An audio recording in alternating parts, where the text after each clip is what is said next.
Good evening, folks. I hope you're all doing great. For this video, I would like to talk about what I consider to be the ritualization of political dissent. Now, this is an idea that I have been reading up on and I have been very fascinated by. At the same time, it's also an idea I'm still kind of putting together in my head. So there are a lot of areas which are more a bunch of questions than any actual answers.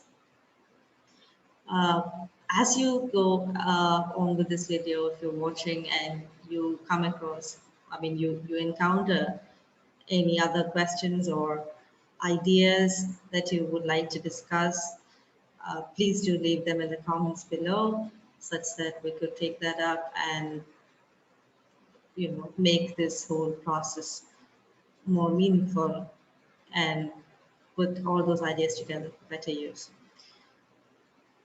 So as we begin, I'd like to start with the title of Egalitarian Art and Unequal Realities, Performance as a Characteristic in the Ritualization of Political Dissent. Now, within that title, there are so many words or so many phrases, concepts that appear to us as kind of odd, uh, questionable, debatable, even contradictory to what should have been there. So why these things are, as I said, these are more basis of questions than they are as a statement. So the concept of egalitarian art is something that has sparked a lot of debate uh, across centuries, perhaps, about whether art can really present any sort of equality. And the question arises mainly because if art is set to progress from or influence and be influenced by its surroundings, and if it's surrounded by unequal realities, is there really a possibility that art can provide an egalitarian space? Um, is it possible also because as a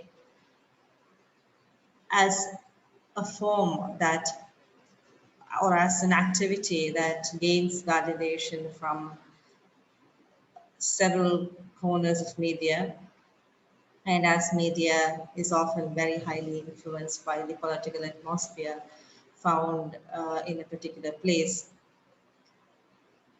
is art really providing any sort of an egalitarian um, notion, or is it just a very far-fetched concept that sounds too good to be true? Also, when we deal with the question of performance and what it's a very difficult word to define per se, I guess, because performance has a bunch of characteristics to it at best.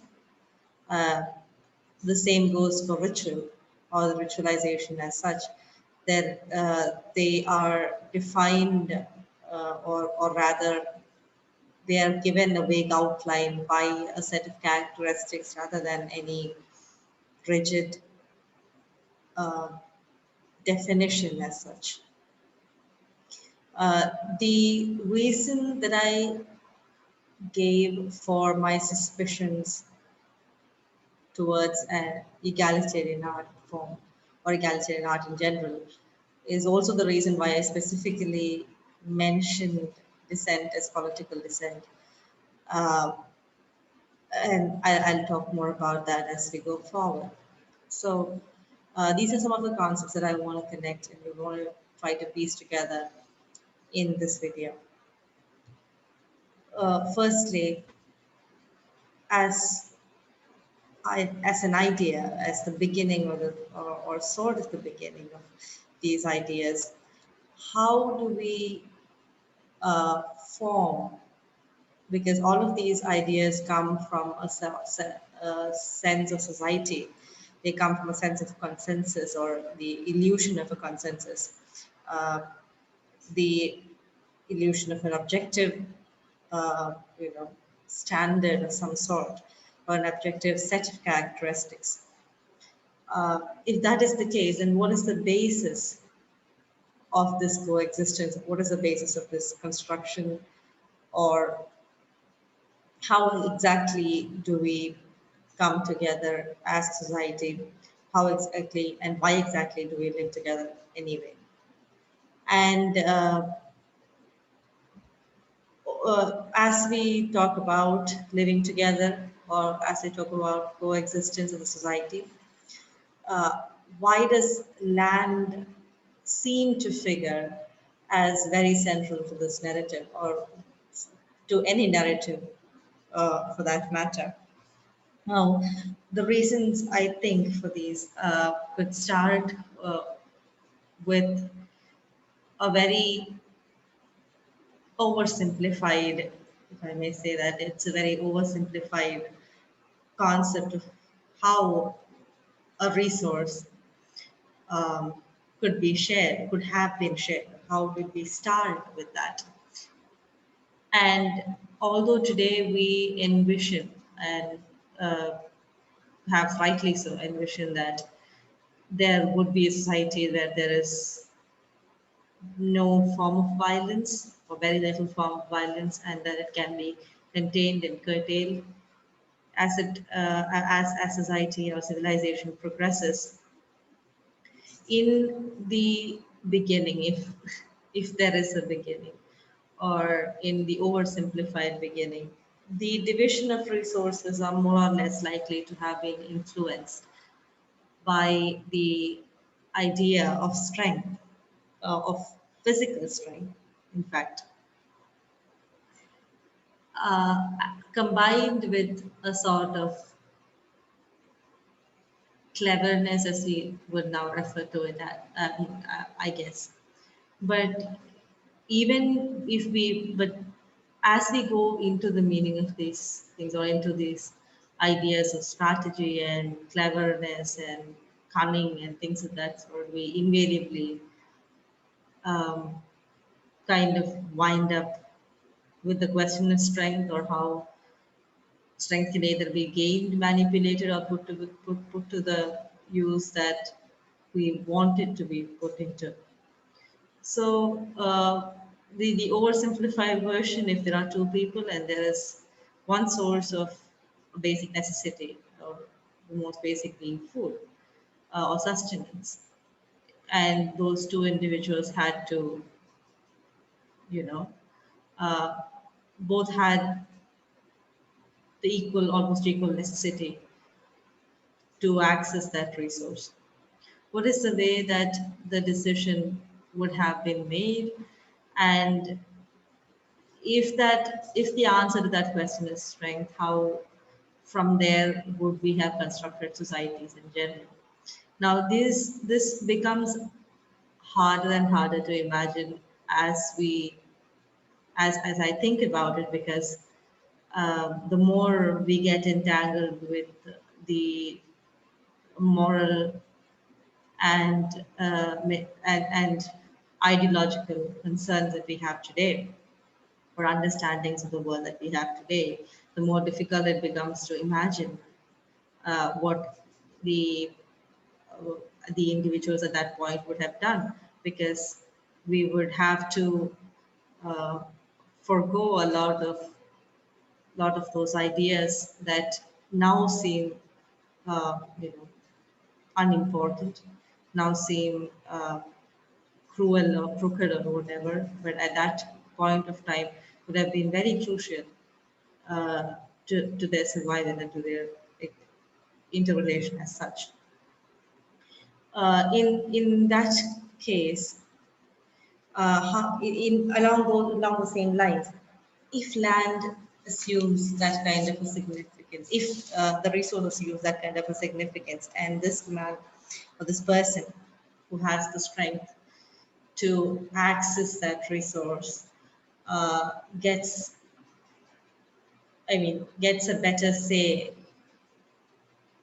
at how that resource is spent or how that resource is accessed or put to use, because the society or the community develops around him, reliant on his strength.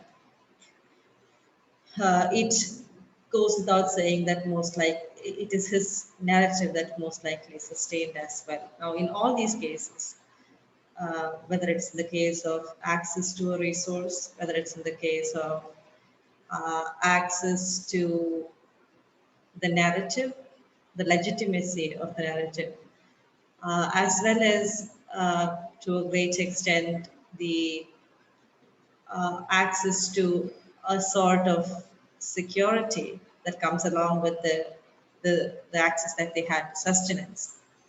All of these things are determined by how by their interrelation with land in a sense, because if we consider how um, land started as, or land continues to be actually the basic factor from which all other resources stem.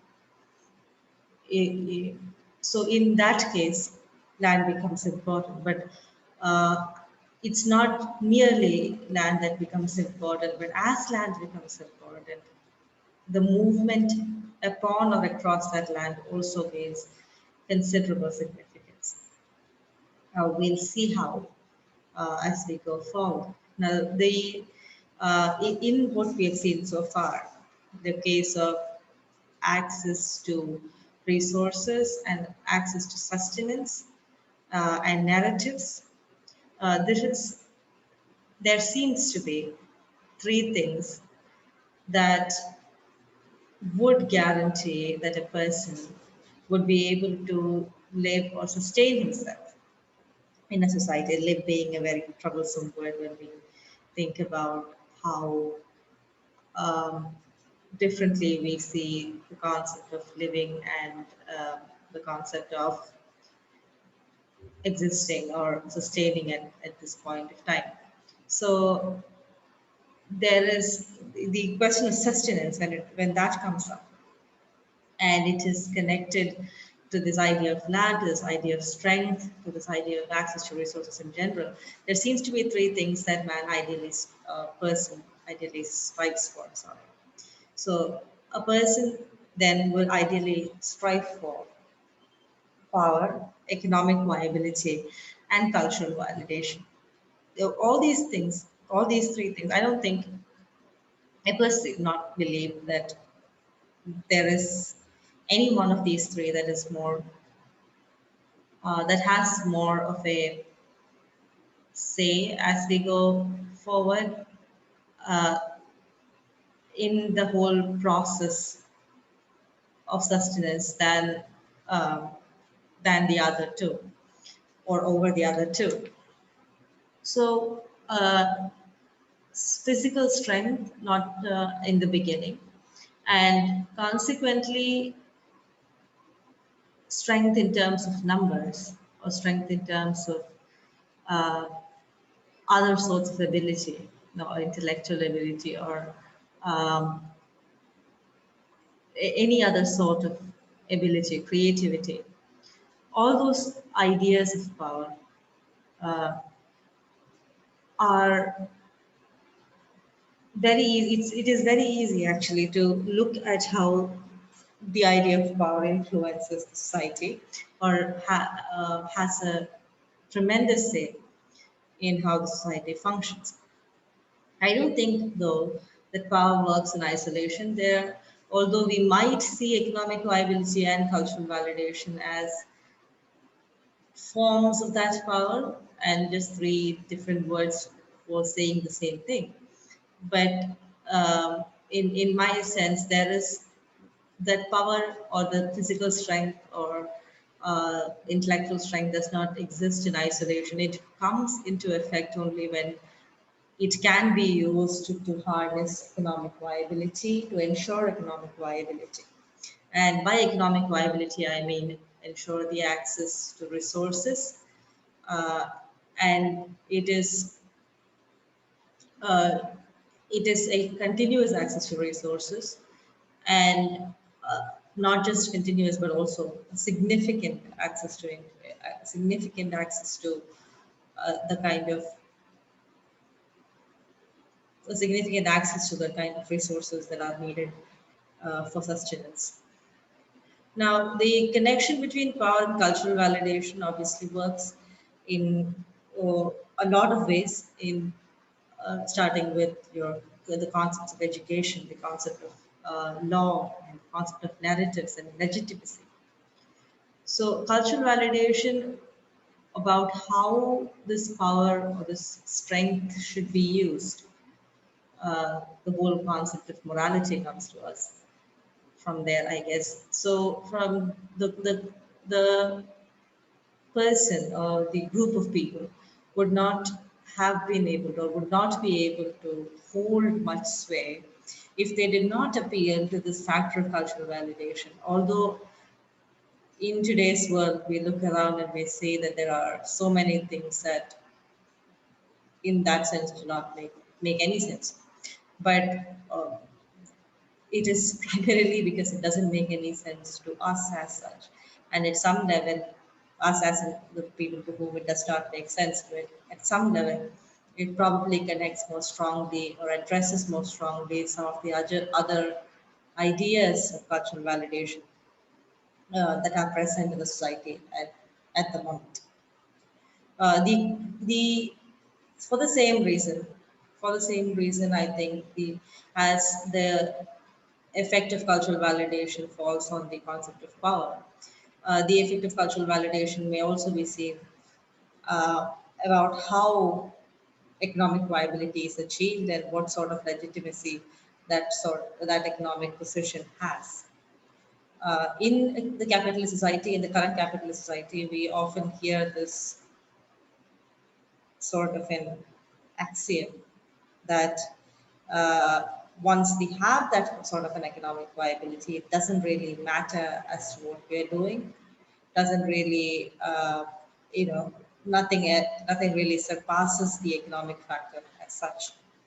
But it seems very difficult to imagine to actually bring forth the kind of social respectability or cultural validation and the sort of legitimate power as people, as society use it from just economic viability.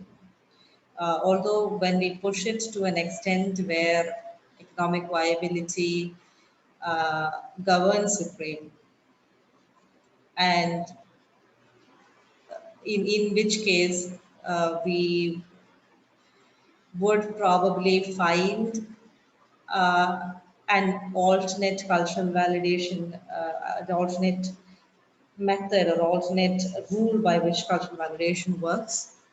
And thereby the essentials would remain the same, although it may not be the same set of rules by which we started looking at it. So, although the what concerns these things inside these ideas might change, what they essentially are, the form that they essentially have, are usually more or less the same. Now, as we were discussing, the question of economic viability combined with the question of power gives rise to the ideas of production power and who controls the production in society and thereby decides who has access to sustenance, not just resources but sustenance itself.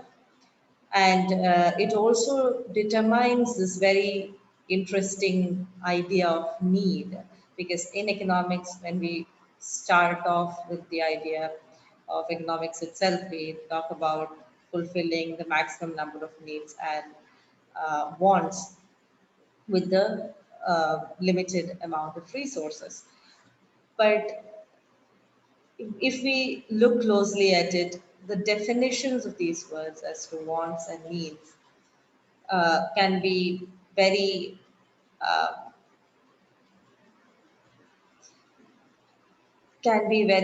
different, can be very um, strange and very fascinating as a consequence. So I think it applies to all forms of language in general as well, because uh, as language itself is very arbitrary in that sense, and how we arrive at it has how we arrive at the meanings we arrive at, and how we put those meanings to use have a lot to do with the way in which um, that cultural uh, system at that point of time works. In continuation with me, there's a question of the accessibility to fulfill those needs, of the accessibility to resources, and consequently, there is class segmentation. Class segmentation, again, I do not believe it would be purely an area of just political or economic and political ideas. But because economic and political ideas are so entangled with the whole socio-cultural elements, class segmentation can very much be a cultural phenomena as it is a political or economic phenomena as such. Now, between economic viability and cultural validation, it again gives rise to the question of hegemony, or who dictates the narrative, or who um, gets to decide what goes in a lot of senses, and we see that a lot in everyday life in terms of the use of language, or in terms of the use of food, or many other forms of culture as well. Buying power, again, like production power, the person with the buying power, again, has a very easy access to resources. And but this also needs to be legitimated somehow by cultural validation for it to be accepted by society as a whole. If there is an acceptance by the society as a whole, because in most cases we see that there is so many um, layers and so many variations to the whole question of societal acceptance or societal consensus, because there is no objective consensus that can be achieved, and the objective consensus seems to come from similar looking threads of several subjective ideas. So the cultural validation phenomenon is like also gives or that confusingly amalgamated concept also legitimates who has buying power, and if that buying power is culturally validated or not. Then there's a question of influence. Uh, who influences whom? uh, whose influence should affect the economic ideas, and whose cultural ideas are influenced by the economic scenario as such. Then there is the question of organization, in the sense that how do societies come together and live together and organize units of work within themselves, organize ideas within themselves. The connection between power and cultural validation can be seen in a lot of areas, because even though economic viability is a huge part of the play, uh, the connection between cultural validation and power seems to hold much sway over the whole economic factor as such. Even though in the hierarchy of needs, it must be the economic viability factor that figures higher, and much higher, in fact, than the other two. So the combination of power and cultural validation gives rise to narratives, or rather validates narratives, giving us what we consider as legitimate narratives.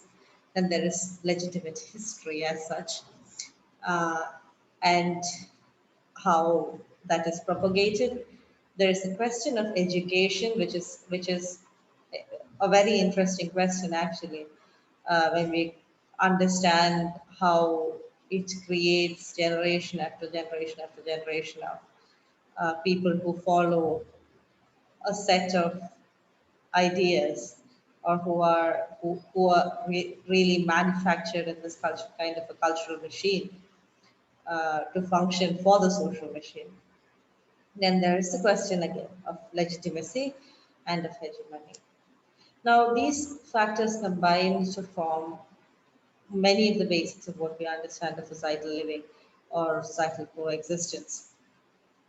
Now, as we talk about all of those, comes to the question. These give us the idea of the kind of unequal realities that we live in, and the perhaps point to the reasons, the slightly simplified reasons of why we have the sort of social inequalities that we do have.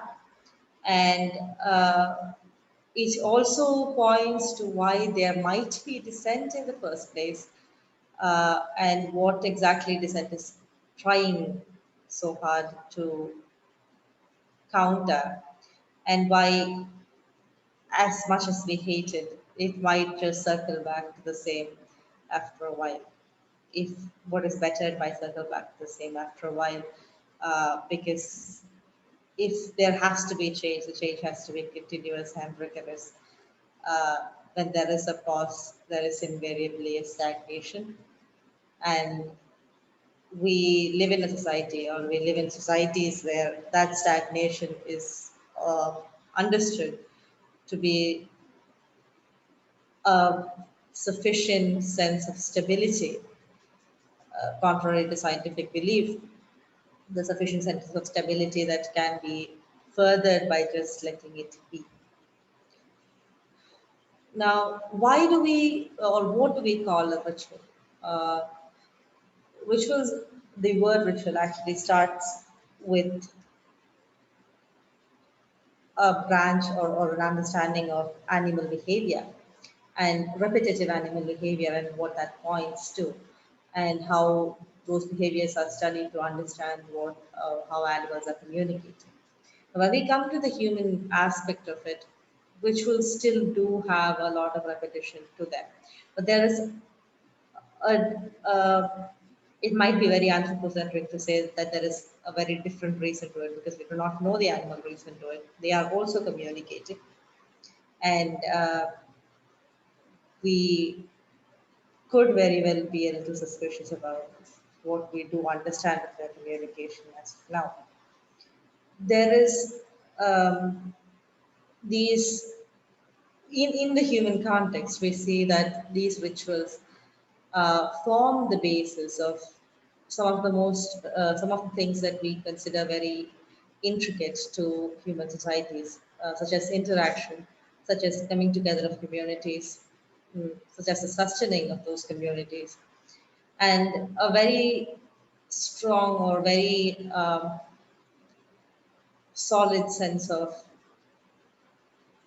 belonging, or that from where cultural sets of cultural coexistence stems. So, but as we attribute these ideas, these varied ideas, to the concept of culture, we also come to realize that culture per se is not a definable concept, as we said in the very beginning. It's not a definable concept. Cultural ritual at best can be identified by a bunch of ideas. Usually, it stems from a very elaborate performance, often associated with the divinity, with the divine figure, or some sort of divinity. It brings together the communities, and as it brings together the communities, the it leads to a very um, it leads to a way in which these ideas within the community, whether it be tensions within the community, or other ideas within the community, are communicated are sorted out or are brought to the forefront. Now, when we use this word ritual, or when I use this word ritual in the concept of this paper or this presentation, I would actually like to see the other impact of ritual as such, apart from their cultural vibrance and their religious significance or their significance in bringing together societies. What else does a ritual tend to do? And it has often been said that a ritual actually functions not only to uh, bring together any sort of, not only to bring together any sort of communal feelings, but also to, as they are communicating, to quell a lot of dissent by not quelling it per se, but by giving it an alternative method to be put forth. So as the ritual is performed and as the problems are addressed or the problems are um, brought to the forefront, the ritual gives space for the communication of these problems, but not by addressing a systemic mistake or systemic error, uh, but it rather focuses on either a role reversal or a sort of um, aggressive communication to dissolve this kind of a, or to distract the kind of attention that would otherwise go to the base structure of that particular system or that particular um, structure that puts it into place, puts the oppression into place, or puts the problem into place. So, in a ritual, uh, through a lot of ideas, maybe there are five characteristics that could help us gain a way um, beginning to think about or a way outline to think about rituals. Now, these five characteristics or five words are: there is always the sacred in the ritual. When we take it to the concept of, or equate it to the concept of a political scenario, sacred is often taken up by the question of an ideology. This is something, or this characteristic is something which is considered something to not be meddled with, and thereby remains constant throughout, or remains more or less constant throughout. So it gives a sort of fatalism might be a very far-fetched or a very kind of a stretch to attribute to this idea, but it gives a sort of um, rooting to this whole problem or the structure, such that since the sacred cannot be questioned, and since it is sacred because it cannot be questioned, the system itself refuses to change or does not need change as such. So whatever change needs to happen has to happen inside the framework that's of that particular system. The second characteristic would be repetition. So rituals often have repetitive movements. They are repeated at particular seasons. They have been carried forward from generation to generation and have existed for a very long time. Now, this repetition ensures a sort of handing down and sort of nostalgia, and not just nostalgia, but a sense of legitimacy that comes with the passage of time, attributed to the ritual. The third is adherence. So here, everyone or every all the participants of that particular community are expected for because of the first two uh, concepts to adhere to the observance of the ritual and basically in a way play by the rules of the ritual. The fourth and a very interesting note is the performance of the ritual, because the ritual cannot exist if the ritual is not performed. It cannot just be intended, it has to actually be performed. And that involves a dictate upon how or when or to what extent a person moves. It dictates, the performance dictates very calculated um, rules about someone's movement. It also, not just in terms of the performer, but also in terms of the spectator, it provides a framework to how movement should occur, if it does occur. The last one is the efficacy of the ritual. Now, efficacy is something that can be seen in a lot of ways in this context. Material efficacy is one thing, but there is also the case of efficacy in terms of venting out, in terms of clearing a particular channel of communication or gaining a particular understanding as such. So efficacy works within the framework of how that society thinks efficacy has been attained. But there is efficacy at the end of the day. Sorry, there is efficacy at the end of the day, and does not just it does not merely happen for its own sake. The performance happens because it is effective at some level. Now, what makes the concept of performance so significant? As we discussed it just now, the concept of performance in the case of a ritual becomes extremely important because the performance involves movement.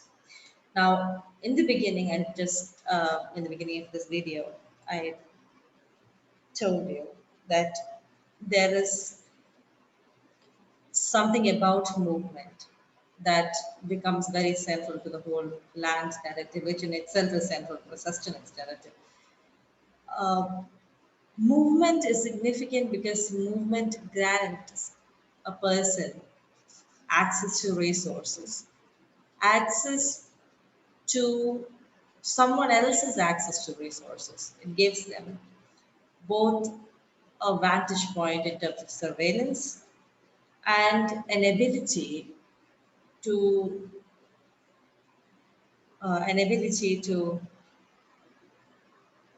gain safety or security for themselves and the community as well. So when there is a ritualistic performance that accounts for any sort of difference, it also accounts for all sorts of changes, it accounts for dissent within it, it accounts for divergence within it. When such a performance occurs, everything becomes sort of predictable, and it kind of seems to the movement kind of seems to be dictated by the person in charge of the whole thing. And this person, when the whole question of the sacred comes into the picture, this person might not even be a person with whom you can argue at some point, or some person who can change anything about it at any point. So this is what makes performance so significant, because in controlling the performance, uh, the structure or the system controls not just ways in which governance or non-governance occurs, or it does not just decide who gets how much of what, but it also gets to dictate about how dissent occurs and about how divergence occurs and consequently how they can be sorted and what sort of efficacy is intended at the end of it. So this is where I believe there is a concept of how the freedom of movement, the freedom of being able to move around, the freedom of dictating our own performances,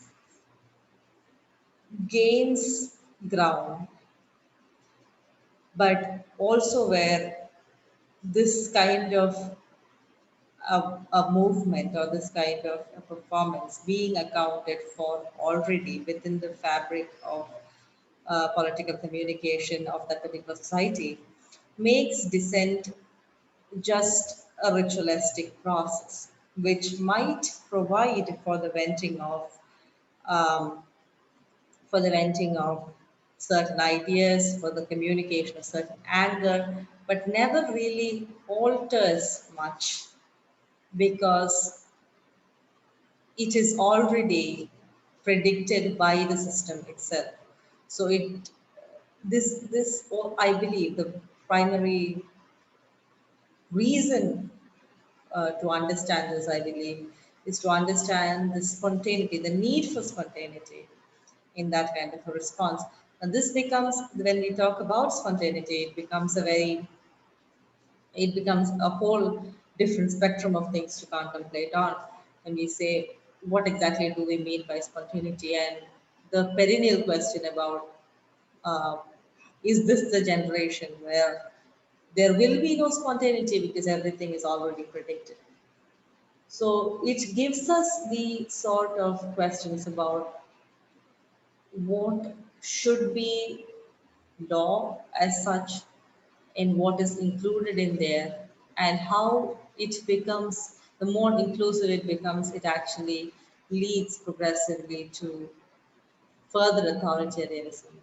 It leaves no way to dissent because once dissent is entirely accounted for, there is nothing to dissent about, or if there is something to dissent about, it becomes just a gesture, as we see so rapidly available in many of our social media platforms and other places. There are so many complaints regarding that we make. But essentially, it might just be because it is so accounted for within that fabric, and it is not isolated from that narrative. Because it is not isolated from that narrative, it becomes predictable, and losing its spontaneity, it does not have the sort of stirring effect that it actually might otherwise have had. Is the last question that I want to deal with is the question of ritualization of dissent, and why specifically the ritualization of political dissent. As I mentioned earlier, and as we saw throughout the video, I believe uh, there is a very strong connection of at least three different ideas: power, cultural validation, and economic uh, viability, that come together to form what we understand as the political. If we see that sustenance of the human race, or sustenance of any race for that matter, is dependent on some, for that, I mean, sustenance of any race um, for all we know, actually, unless we resort to a very rigidly anthropocentric narrative of the whole picture, or whatever we know of the whole picture. The ritualization of dissent essentially becomes the discretization of political dissent because uh, it is in the combination of these three ideas that we find the basis, I think, for coexistence and why it works the way it works.